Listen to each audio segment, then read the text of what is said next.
Estamos em Alcochete, local onde a nossa convidada encontrou a ponte para unir os sonhos com a vida.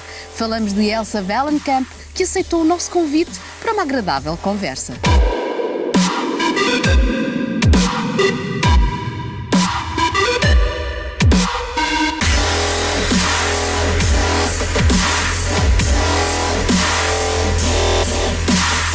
Elsa, bom dia. Bom dia. Ok, ou boa tarde. Boa tarde. Obrigado por ter aceito o nosso convite aqui na Juice Academy, onde juntos unidos iremos criar empresários. Antes de mais, quem é Elsa Wellenkamp?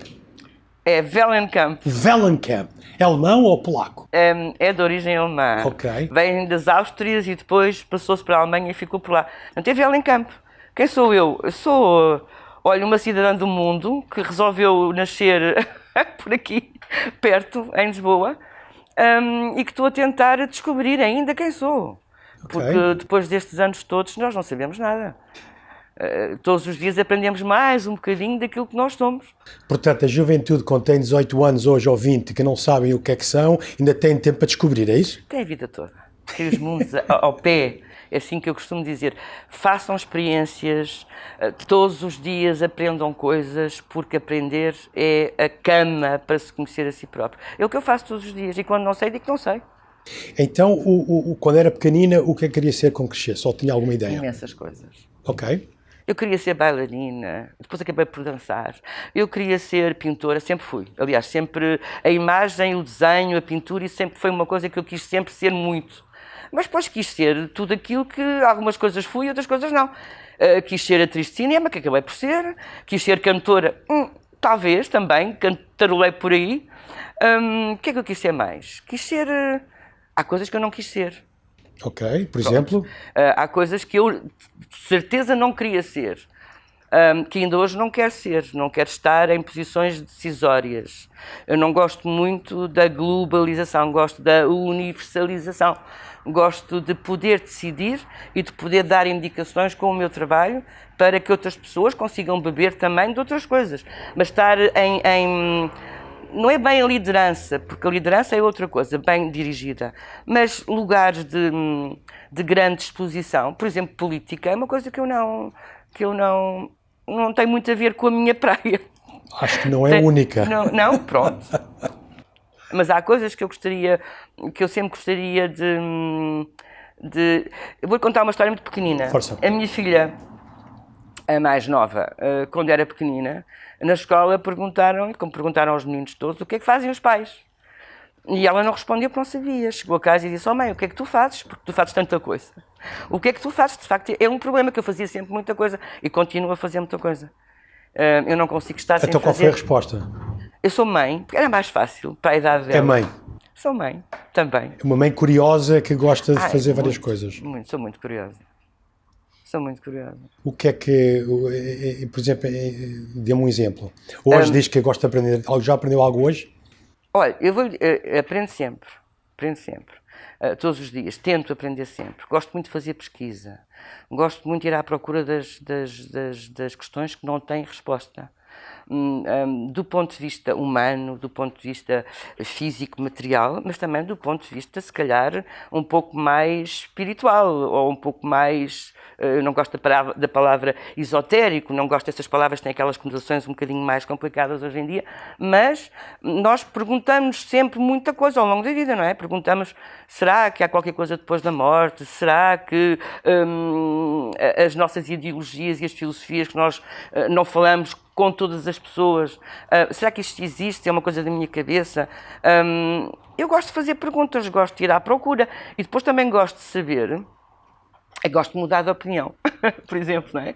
Gosto de ter a minha opinião, mas depois quando há alguém que chega ao pé de mim e que me diz, olha, vou-te provar por A mais B que de facto o que estás a pensar está errado, eu fico muito contente porque aceito. A aceitação de outra opinião para mim é muito importante e aprendo sempre um pouquinho mais. E não sei se respondi à pergunta. Não, totalmente. E tem alguma pergunta hoje que ainda não encontrou resposta? Ai, tenho tantas. Só uma. Só uma? Qual é uma que ainda não encontrou resposta? Será reticências? Será que é aquilo que eu faço? Ou será que é aquilo que eu penso que já fiz é suficiente para mim, não para os outros, para mim. Eu penso que sei sempre a resposta, não é?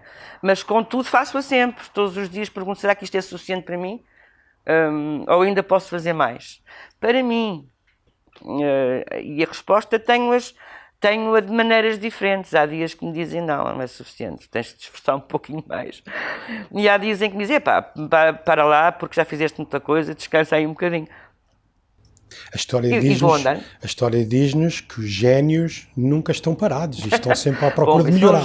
Génios, entre aspas, qualquer pessoa que tenha algum sucesso em algo é porque estão inquietos e querem mais.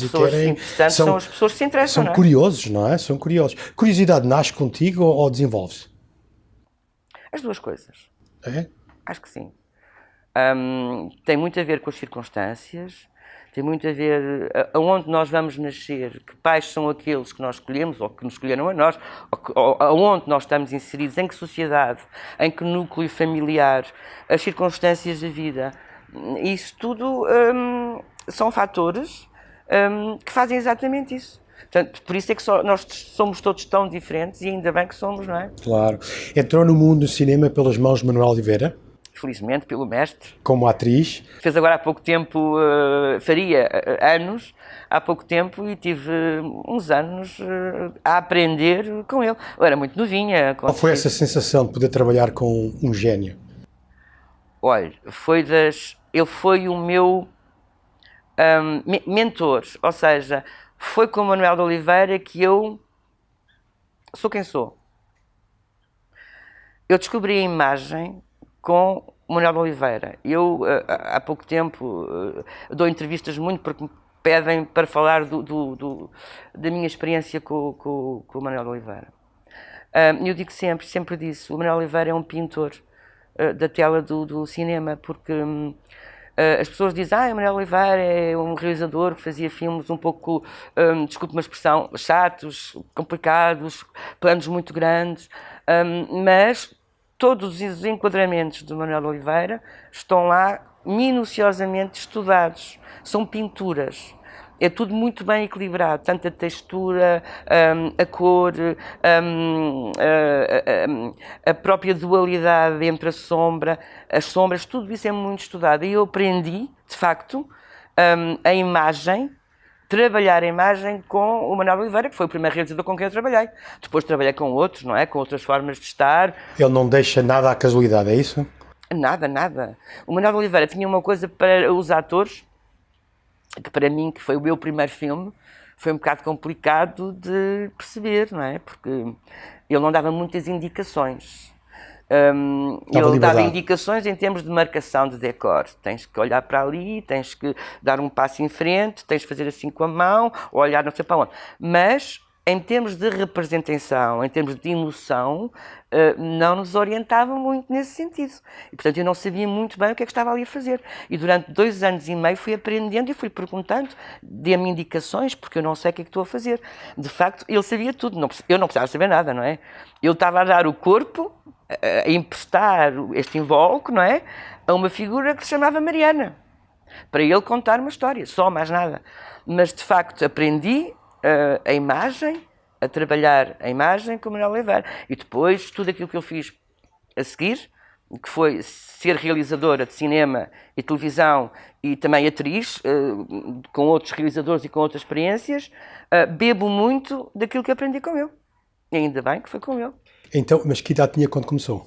Tinha 17 anos. 17 aninhos e nunca tinha feito? 17, 18. Nada. Nada? E como é que ele a descobriu? Fiz um casting com mais de 400 pessoas. Bem, nunca tinha feito nada, não é bem assim. O meu pai era uma pessoa ligada ao meio, era empresário artístico, ligado ao meio dos artistas, dos filmes não tanto, mas do teatro, da revista e por aí fora. E, portanto, no meio era uma coisa que não me era estranha, não é? Mas o cinema e eu, enquanto atriz, eu nunca tinha feito nada, não é? E foi pela mão do mestre que eu fiz este percurso todo de cinema. E deu-se a transição para atriz, de atriz para realizadora. Fui sempre fazendo... E fazendo as duas coisas? Um pouquinho. Eu gosto muito de estar deste lado e gosto muito de estar desse lado da câmara. Porque uma coisa é... Qual é a diferença? Há muitas diferenças. Uma coisa é fazer parte do conteúdo, não é? Emprestar a parte física a um personagem, ou seja o que for. E outra coisa é construir esse conteúdo. Quem está do outro lado. Como realizadora, eu posso construir os conteúdos, posso contar uma história. E depois preciso das ferramentas, dos atores, preciso da música, que é muito importante, preciso de uma série de coisas para contar essa história. Portanto, eu gosto de estar muito deste lado e gosto muito de estar desse lado. Engraçado, porque no nosso mundo empresarial, o empresário tem que criar a história, tem que realizar, tem que visualizar, tem que criar valor, e o vendedor muitas vezes empresta, como diz, o corpo à história que está a contar para criar o valor. Portanto, há muitas similaridades aí, e até nós costumamos dizer, tu tens que fazer uma boa realização, porque senão a pessoa não acredita naquilo que estás a... Se tu não acreditas no que estás a dizer, é difícil que a pessoa que está a ver acredita. Não ganhas o Oscar, não é? Não ganhas o Oscar. E acho que é um pouco na indústria do filme. Mas sabe, eu acho que as pessoas, em todas as profissões, eu dei aulas de teatro em escolas, em preparatórios e também em faculdades. E é muito importante esta coisa de conseguir dizer às pessoas, para as profissões todas, não é só para os atores, a maneira de estar, a maneira de comunicar, a maneira de olhar, a maneira de fazer passar uma ideia, de fazer passar uma atitude. Contar a história, não é? Contar a história, ou vender alguma coisa, ou não vender nada. Ser só é muito importante também aprender, porque isto aprende-se, não é? Há quem tenha já de uma maneira natural, mas depois há técnicas, de facto, que são muito boas, até mesmo para os alunos, para os professores, para poderem chegar mais perto, de uma maneira mais fácil e mais dirigida, não digo às massas, mas às pessoas que nos observam. Isso é muito importante, de facto, para muitas profissões, até para os médicos. Para toda a gente. Eu dava aulas na Faculdade de Medicina, aulas de teatro. Aos médicos? Também, aos alunos e também alguns que se juntaram e disseram, eu preciso aprender a estar. E é verdade. Então, se estiver a dar uma aula agora às pessoas que nos estão a dizer, a ouvir, qual era a primeira coisa que lhe fala? Como realizador, qual seria a primeira aula? O que é que lhe ensinaria? Mas aula de quê? De teatro? A teatro pronto, para a pessoa aprender diferente. Teatro, cinema e televisão são coisas completamente distintas e diferentes. Para um médico, para um vendedor, para um canalizador, qual é que a primeira aula que lhe dava? Olha, em termos de postura, eu gosto muito de oficina, de fazer oficina. Eu, quando dei aulas de teatro, claro que as pessoas todas, quando chegam a um curso de teatro, acham todos que vão ser atores, não é? O teatro e o cinema e a televisão têm muito mais do que isso. Tem esta gente toda, por exemplo, que está atrás das câmaras, não é? Que são se não fossem eles, nós não estaríamos aqui, não é? Não trabalham sozinhas as câmaras. Tem todas as pessoas que estão atrás das câmaras, um operador de câmara, uma produtora, etc. Por aí fora. Quer dizer, esta gente toda que faz parte deste mundo, que aprendeu a construção da imagem, faz parte. E quando eu estou no início de um curso de teatro, por exemplo, eu digo, o que é que vocês querem fazer? Nós queremos representar. Representar Sim. Faz parte do curso de teatro, mas fazer decor, fazer fotografia de cena, fazer iluminação, fazer isso tudo faz parte de caracterização, guarda-roupa, tudo isso faz parte de um todo. Portanto, a primeira coisa que eu digo sempre, se as pessoas têm a noção do todo. E depois, para os atores que estão a fazer o curso, que eu gosto muito das aulas de oficina, eu gosto muito de ensinar a projetar a voz, ensinar a postura, ensinar a maneira de olhar, ensinar a profundidade de campo, essas coisas todas que são normais da técnica. Portanto, a parte técnica, gosto muito de ensinar isso. E gosto muito de pôr as pessoas, um dia por semana, por exemplo, a fazer oficina. São aqueles joguinhos que fazemos em cima do palco de imaginação, sobretudo, não é? De criatividade, de puxar pela imaginação de cada um. E, portanto, é o que eu gosto mais de fazer, são as aulas de oficina. Ótimo, ótimo. É engraçado porque no nosso grupo, na área comercial e vendas, nós ensaiamos muito o nosso script, não é? Uhum. E o script só é credível, costumo dizer, no cinema, o ator tem o script. E ele tem que ser credível. E para ele ser credível, se calhar, se vai ser polícia, tem que passar 1 ou 2 meses com o polícia para aprender as manias, a postura, as atitudes, etc. Mas não vale só isso. Depois tem alguém que lhe veste. Tem alguém que cria o cenário, tem alguém que traz a luz, tem alguém que traz a música, não é? E o realizador faz-te numa tela em branco. Tu podes estar a chorar daqui a 5 minutos, podes estar-te a rir ou com medo, não é?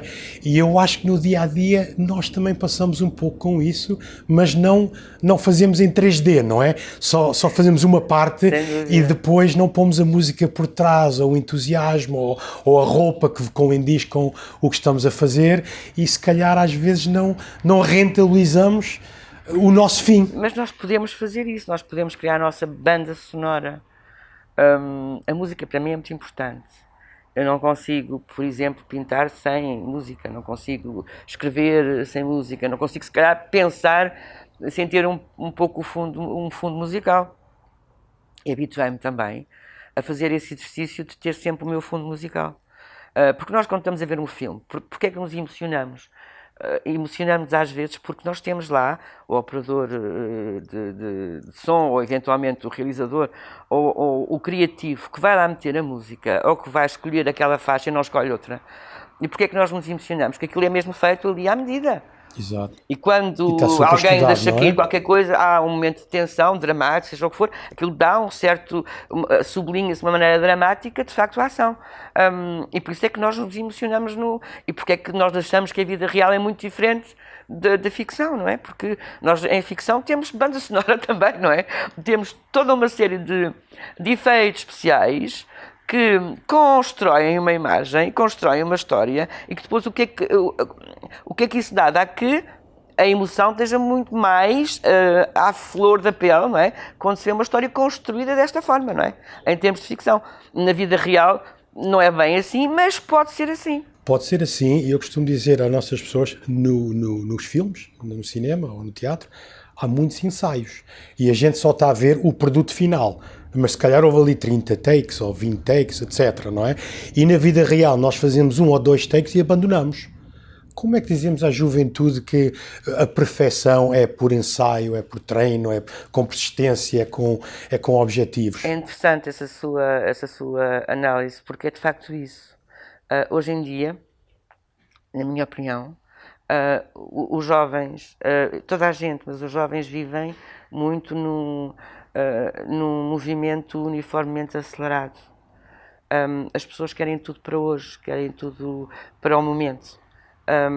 Não têm paciência, por exemplo, para ver um pequeno vídeo com mais de 3 minutos. Acham que aquilo é uma chatice. Para ler um livro, não é? Os ritmos são diferentes e as pessoas precisam de pousar, porque nós, esta parte toda de física, este invólucro, tem um ritmo, tem uma cadência, que não é nada daquilo que a sociedade nos impõe pela formatação. O que é que nós diremos aos jovens? Experimentem, repitam, faz parte da vida a repetição, faz parte da vida experimentar tudo. Não se deixem ficar só por uma coisa. Se pensarem que não sei bem se é isto que eu quero fazer na vida, então olhem para o lado, para o outro lado, para o oposto, e vão sempre ao... e recomecem sempre, porque é sempre a altura de recomeçar, e façam perguntas todos os dias. E se a resposta não for aquela, então vão mais além. Exato. Escavem e vão mais além, porque há sempre respostas. Gostava mais de ser atriz ou realizadora? Ou pintora? Que agora é pintora. Coisas. As 3 coisas. Eu sou sempre tudo. Sempre foi, não é? Sempre foi. Uma pintora, uma atriz e uma realizadora olha para o mundo da mesma forma? Não. Não? Não. Então, porquê gosta das 3 coisas? Porque estar ativa em contar a história total? Não, de maneira nenhuma, não se olha para o mundo da mesma forma, quer dizer, eu posso olhar para o mundo dentro da mesma essência, não é? Sabendo que gosto muito de construir e trabalhar a imagem. Daí ser pintora, realização e atriz, por causa dos conteúdos, porque empresto a minha voz, empresto o meu corpo a uma história, ou uma história, seja o que for. Mas a pintura, por exemplo, fez de mim uma curiosa, porque eu pinto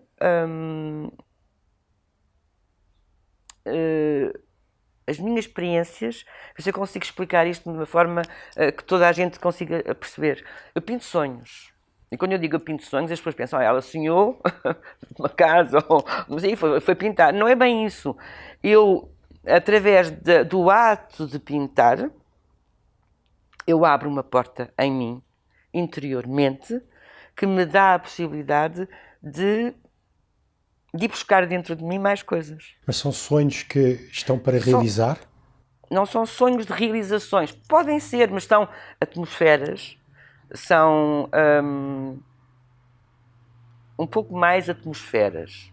São sítios, são locais, que eu não sei explicar aonde são, porque não os conheço, fazem parte desta história toda onírica, portanto, do mundo dos sonhos, mas como não os conheço, tenho a necessidade de traduzir através da pintura aquilo que eu vi.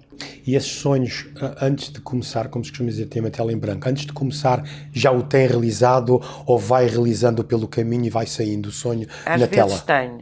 Às vezes tenho tanta coisa aqui dentro, Misturas parece que tudo? estão em fila, não é? Dizem, deixa-me dar sair e preciso de os dar cá para fora.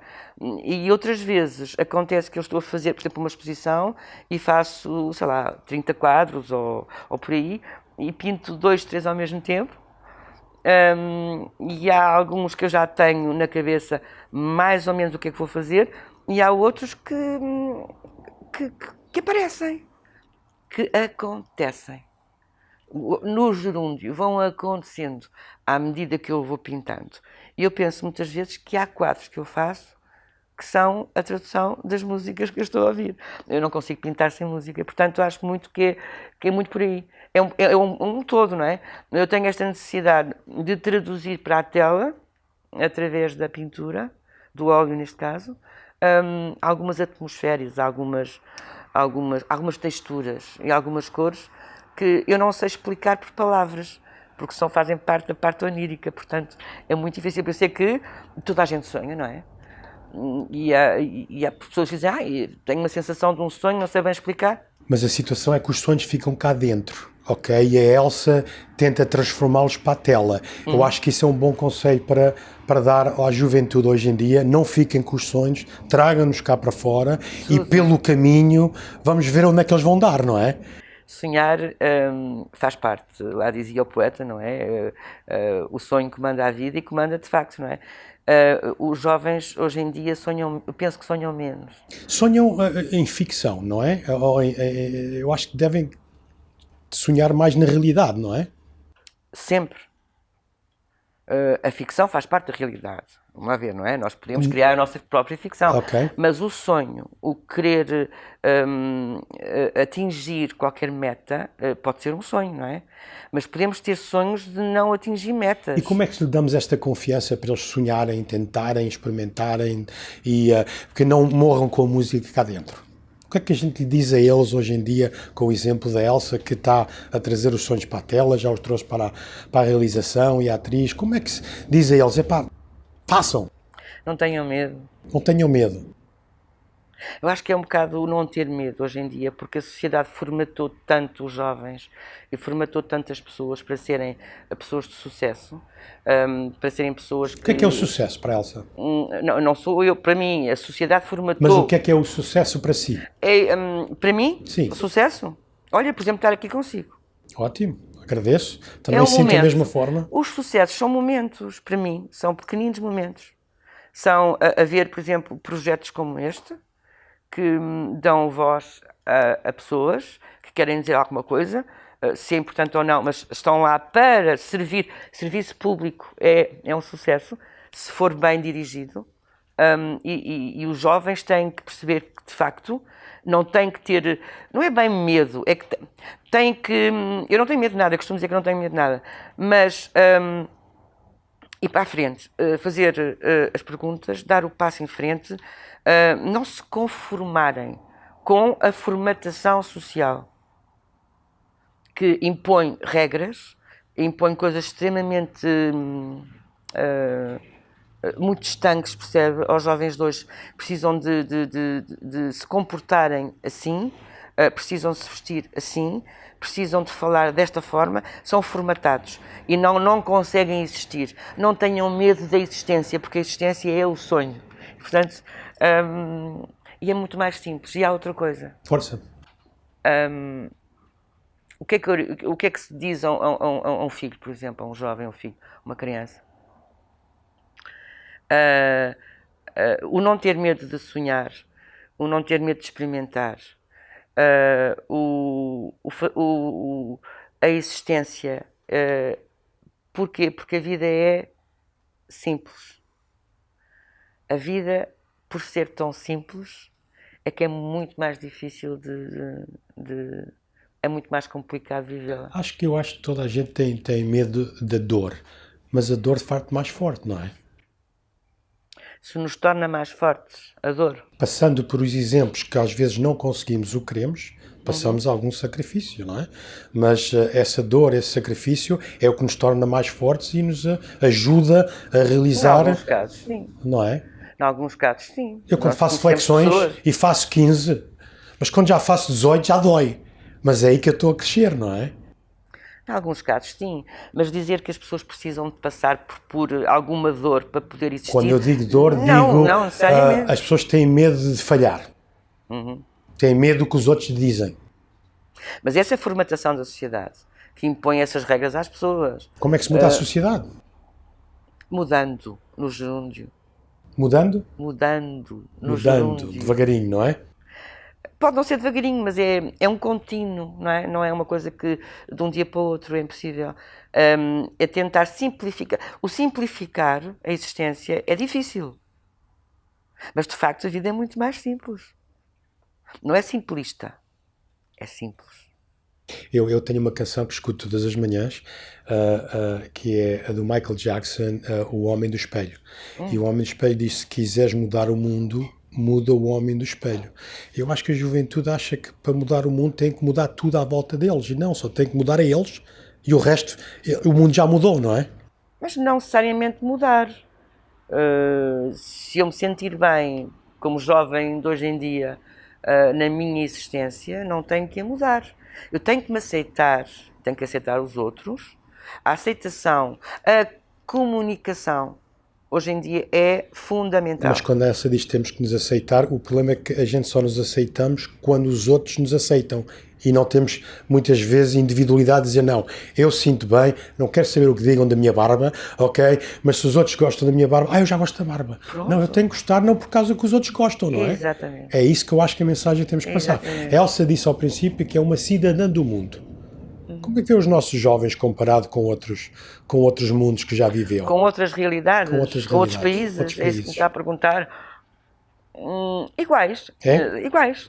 Penso que têm os mesmos anseios. É muito interessante ver algumas manifestações. Não falo de manifestações ideológicas, falo de algumas, por exemplo, concentrações de jovens em termos de culturais que acontecem por aí, não é?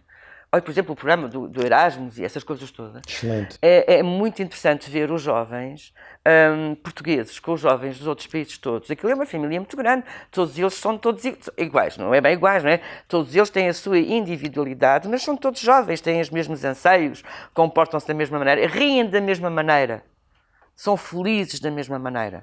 Portanto, e têm todos no olhar as perguntas todas do mundo. Portanto, eu acho que os jovens são todos jovens, e é tão bom ser jovem, passa tão rápido, e esta história do sonho também passa muito rápido na juventude, que são iguais. Obviamente que nós temos culturas diferentes, estamos num país diferente, os jovens bebem da sua própria cultura, os portugueses serão diferentes dos espanhóis, ou serão diferentes de outro continente, porque têm culturas diferentes, realidades diferentes, mas de resto são os mesmos jovens. Como é que sente ou o que faz com os seus quadros sejam especiais? Especiais como? Quando acaba um quadro, qual é a sensação que lhe dá? Dá uma sensação, às vezes, que está terminado. Porque está completo, porque eu acho que está. Isso é que é importante, é o processo de construção do quadro, não é? E há outros que nunca estão, mesmo quando vão para a casa das pessoas e que as pessoas os adquirem e têm quadros espalhados por todo lado. Penso que não. E digo assim, hoje em dia faria de outra forma, se calhar, pronto. Mas eu deixo sair a minha obra, não sou muito teimosa nesse aspecto. Deixo fluir, deixo sair. Quando agora vê as coisas que fez, mudava alguma coisa? Não. Nós crescemos sempre, não é? Não mudava, mesmo... mas vê como pode melhorá-la. Como posso fazer outra coisa. Se fosse hoje, naquele momento, faria provavelmente outra coisa, não é? Porque as técnicas são as mesmas, mas não mudava. Não sei, se calhar quando eu comecei na aguarela e em algumas temáticas, provavelmente teria ido para outras. Não sei. Sabe que esta história da pintura é uma coisa que me está muito entranhada, que eu gosto muito de fazer. E, portanto, sou muito feliz a pintar. Portanto. Tem mentores na pintura? Gosto. Eu passei pela Sociedade de Belas Artes, não é? Não aprendi nada. Quer dizer, desculpem-me os professores e desculpem as pessoas que lá estiveram comigo. Não aprendi muito porque hoje em dia aprende-se um bocado a técnica, como é que se misturam as tintas e como é que se fazem as coisas, mas eu depois comecei por descobrir a minha própria técnica, a minha maneira de querer contar a história, não é? E por isso é que eu digo que não aprendi nada. Aprendi alguma coisa. Tive alguns professores que me marcaram, o Hogan, o Sá Nogueira, por exemplo, são pessoas... gosto muito da Margarida Cepeda, que me marca por outras razões, por uma questão de temáticas, mas sim, claro, tive alguns professores mentores, entre aspas, que me marcaram, como é evidente, não é? Qual é a chave de contar a história, ou seja, num quadro ou numa realização? Verdade. É verdade. A verdade Temos que contar mesmo a verdade. Podemos embrulhá-la, mas se a história for verdade, chega às pessoas. A emoção vai lá estar, não é? Exatamente. Se nós contarmos as coisas de uma forma verdadeira, se vem de dentro, chega muito mais depressa às pessoas. Por isso é que hoje em dia a ficção sobrepõe-se um pouco à realidade e as pessoas misturam as duas coisas. Mas quando estamos a contar uma história verídica, sentimos-la cá dentro. Na sociedade que vivemos hoje, na nossa geração, eu não sei, não havia telemóveis, não havia internet, não havia o que há hoje nas redes sociais e etc. Podemos acreditar em tudo que a gente vê hoje? Há muita verdade? Não. Não? Não, e eu estou a ser politicamente correta, porque é verdade. Eu também acho, não é? Mas pronto. Não, claro que não é? Porque hoje em dia a ideia da comunicação e da grande Matrix e da web, isso tudo é muito bom. A ideia de nós termos as nossas consciências todas ligadas, não é? Por esta grande teia, é uma forma de termos a consciência coletiva mais elevada. É uma questão de evolução. E, portanto, é uma boa questão. Agora, o que a net, o telemóvel, esta adição veio trazer? Veio trazer, de facto, um desfazamento em termos de ritmo. O que eu estava há bocadinho a tentar frisar em termos de ritmos das pessoas. E é esse o meu medo. É o medo que as pessoas se acelerem demais e que não vivam os ritmos normais da sua própria existência. E depois, claro que sim, há muita informação mal dirigida, mal trabalhada, nas redes sociais, nos mídias, por aí fora. Porquê é que nós temos que dizer aos jovens que é importante fazerem um pouco mais de atenção em termos de o que é que está, o que é verdade nas redes sociais, por exemplo, no Facebook, nos Twitter, no Instagram. Eu sou uma pessoa de redes sociais, devo dizer, porque acho que é uma ferramenta de podermos promover o nosso trabalho e de chegar a outras pessoas muito rapidamente. Mas para os jovens é importante que eles saibam que peçam orientação. Os mais pequenos, aos pais, aos educadores, às pessoas que vos orientem, porque é muito difícil viver nestas águas conturbadas muito que escondem muitas coisas que não são verdade. E depois, aos que são um pouquinho mais velhos, façam pesquisa. A verdade está toda cá fora. E tomem decisões por si mesmo. A informação está lá para eles decidirem, não que a realidade é essa, não é? Verdade. Muito bem. É preciso saber como é que nós vamos chegar à informação, o que é verdade, e depois como é que nós vamos tratar essa verdade. Exato. Elsa, a arte será também uma forma de empreendedorismo? Sempre. Através da arte, através da cultura, eu defino o meu país. Eu sou uma embaixada da cultura. Eu acho que sempre a arte é o veículo para se ensinar a saúde, o empreendedorismo, para se ensinar todas as outras disciplinas.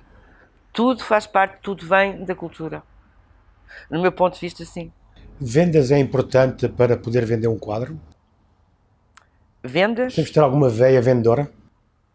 Para vender um quadro? Eu sou péssima a vender os meus quadros, não. Eu gosto mais de vender os quadros dos outros. Mas vender os meus quadros não sei, ou seja, eu não sei dar um valor a uma coisa que eu, para mim, faço de uma maneira elevada. Percebe? Portanto, para mim é tão bom pintar, depois é muito difícil dizer, olha, isto foi não sei quantas horas de trabalho, custa X. Isso não sei, nunca soube fazer isso, essa matemática. Houve alguém que fez por mim, não é? Porque eu não sei fazer.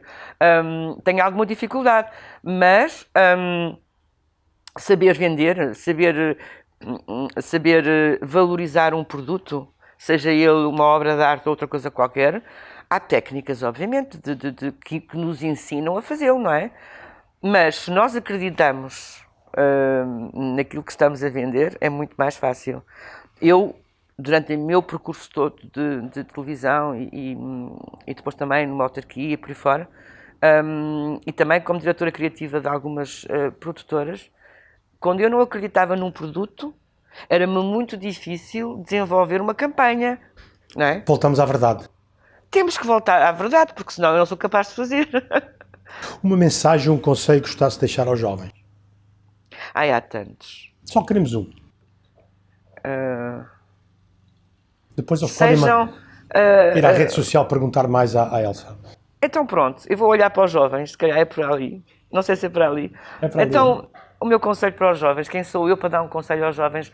Mas eu dou o conselho aos jovens do meu país e dos países todos, do mundo inteiro, como sempre dei aos meus filhos. Sejam verdadeiros, vão atrás dos sonhos, insistam, sejam muito teimosos e sejam muito simples, não simplistas, simples e verdadeiros. Sorriam, sejam felizes. Excelente. Quais são os seus planos ou desafios para o futuro? Tenho alguns. Tenho sempre. Neste momento, a pintura está como a minha meta e missão principal, se bem que eu fui convidada para ser embaixadora em Portugal de um reino autoproclamado, que eu não posso muito falar ainda sobre isso, porque ainda não está muito cá fora, mas para Portugal eu sou embaixadora do reino de São Pedro e São Paulo, que tem como objetivo fazer acordos bilaterais entre Portugal e outros países do ponto de vista cultural e, portanto, é cultura.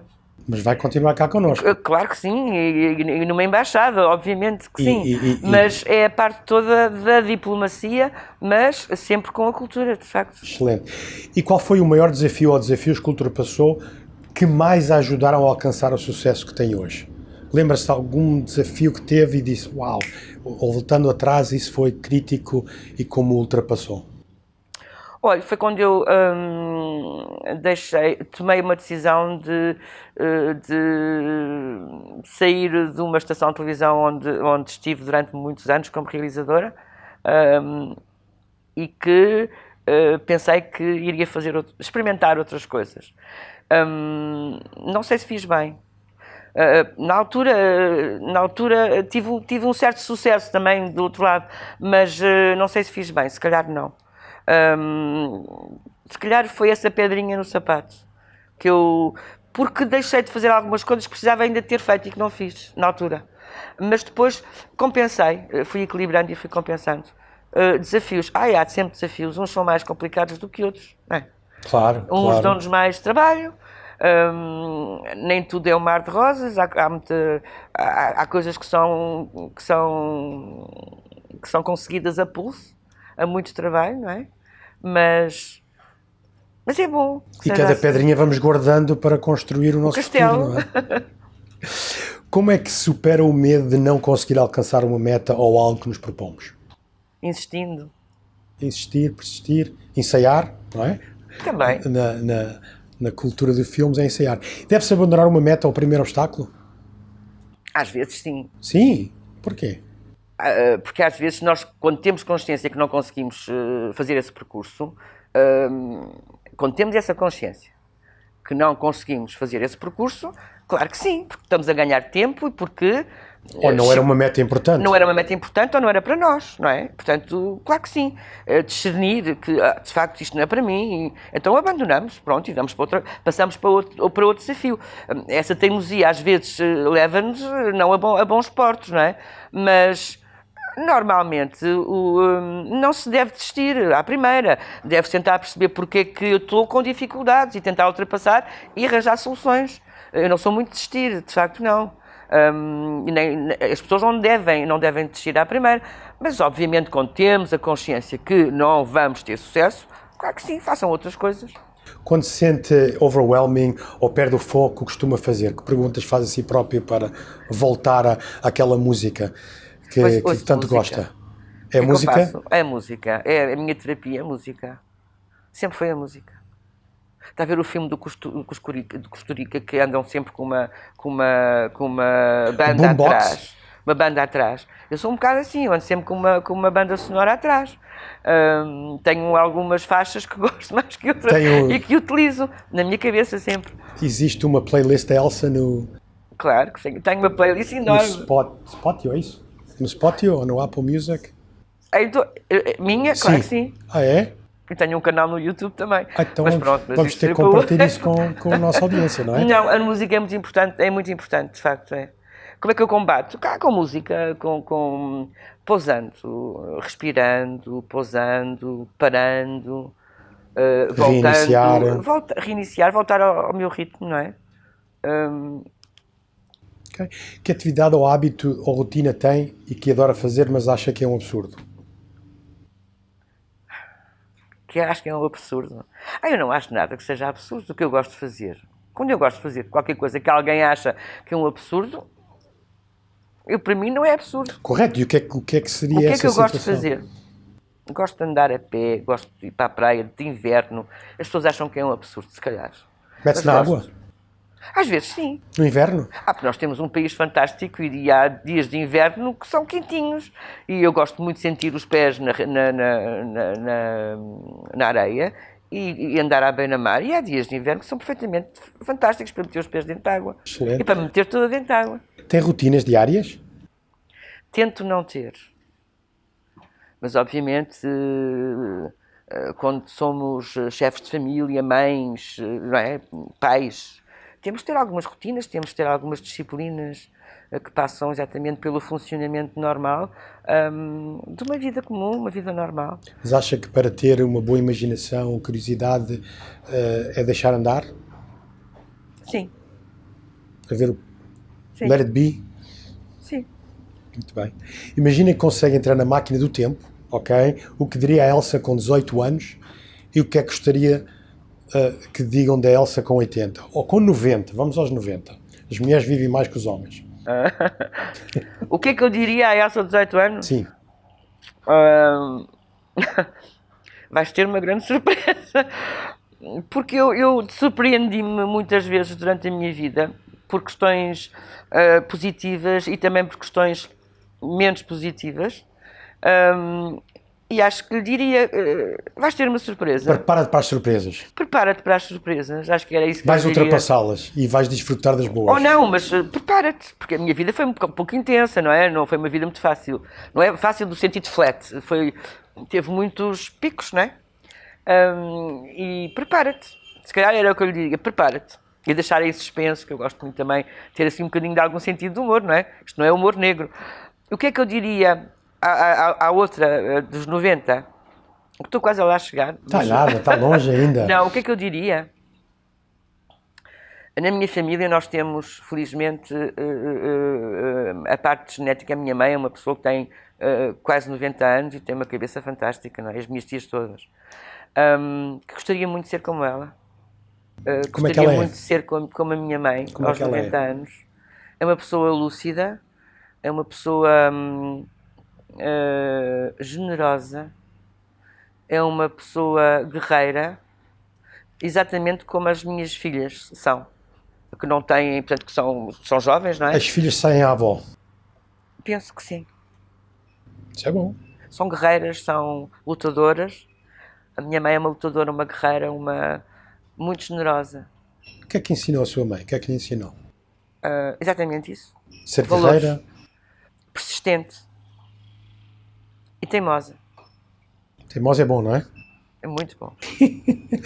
Se tivesse de escrever um cartaz ou uma palavra com uma frase para espalhar pelo mundo inteiro, qual seria e de onde eu colocaria? Qual seria? Eu gosto muito de dizer gosto muito de dizer uma frase, vou dizer em inglês. Força. E.T. are us. Nós é que somos os extraterrestres, nós. É que somos os que viemos, okay. Os que viemos de fora. Eu tenho um porta-chaves que diz isso. O que é que eu diria? Uma frase que se pudesse traduzir em várias línguas? Uma coisa universal? Se calhar diria que se olhares o verme, não vês o eclipse. Se nós olharmos para as coisas muito pequeninas, às vezes há coisas muito importantes a acontecerem ao lado e nós deixamos passar. E vice-versa também serve. Lindo, lindo, lindo. Que pergunta é que eu não fiz que acha que seria importante passar a mensagem da Elsa? Não sei, mas na próxima conversa que vamos ter irá fazê-las com certeza. Ótimo, então já está reservada a segunda edição. Pronto. Olha, muito obrigado por nos ter convidado aqui ao Alcochete. Também. Temos aqui esta vista linda de Lisboa, do outro lado, e acho que Portugal é muito mais do que Lisboa ou Porto. E o Tejo aqui tão perto, não é? Então não é? Tão perto não, está ali ao lado, não é? Onde é que podemos encontrar toda a informação acerca da Elsa Wellenkamp e de toda a sua obra? Quem quiser comprar um quadro seu, onde é que vão? Eu tenho um quadro não, um sonho. Um sonho, exatamente. Um sonho seu. Um sonho meu. Sim, a Elsa só tem sonhos, não tem quadros. Eu tenho os meus sonhos disponíveis. Eu tenho um site que depois posso facilitar, se quiserem depois meter em rodapé. Podemos em rodapé, mas qual é a pessoa para dizer assim, em voz alta, como é que é www.elsavellenkamp.pk .pk? Sim. Ok. E nas redes sociais está o meu nome e pronto, e acho que é por aí. Ok, e todos temos 50% de desconto? No site, estão todos convidados para as próximas posições. Quem vir esta entrevista e usar o código ELSA tem 50% de desconto nos quadros, não é? Ou mais. Ou mais. Mas no meu site, eu não só de pintura, mas também fotografia, não é? Porque a pintura ótimo. Faz parte da imagem e é por aí. Eu vi na net que entrevistou um Jacques Fresco. Foi a Elsa? Foi esse senhor, já não está entre nós. Eu sei, mas eu estive a ouvir a entrevista dele e achei super interessante. A voz está difícil de ouvir, o som. Não foi editado, foi só por aí, porque não foi editado. O que está na net não foi editado. Quando ele esteve cá, que foi há uns anos, esse senhor Jacques Fresco foi o pioneiro de um grande projeto que se chama The Venus Project. Tem a ver com arquitetura, tem a ver com autossustentabilidade.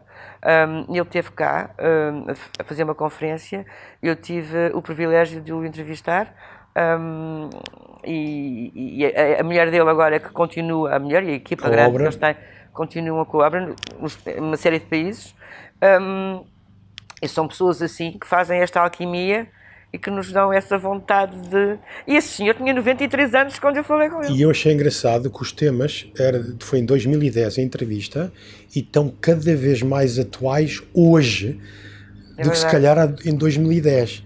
Estão sempre atuais. ele era um visionário, uma pessoa que estava muito à frente, sempre esteve, para desenvolver este projeto. E há muita informação sobre o Jacques Fresco e sobre o Venus Project da net. É uma questão de irem ver. E eu acho que vale a pena pesquisar, especialmente aquela pergunta da Human Nature ou Human Behavior. Qual delas é que é a resposta? Adorei e eu vou conhecê-lo melhor, também vou pesquisar e eu vou fazer perguntas a mim mesmo, que eu acho que ele é excelente, eu gostei muito. Gostei muito, e se não tivesse vindo aqui para conhecer a Elsa, se calhar não o tinha conhecido neste momento. Eu acho que é isso, a gente costuma dizer, quando a gente atira uma pedrinha na água, não sabe até de onde vão as ondas, não é? Elsa, gostei muito de estar aqui consigo hoje, obrigado por ter convidado à sua nova casa de Alcochete, muito obrigado. Obrigada eu. Obrigado.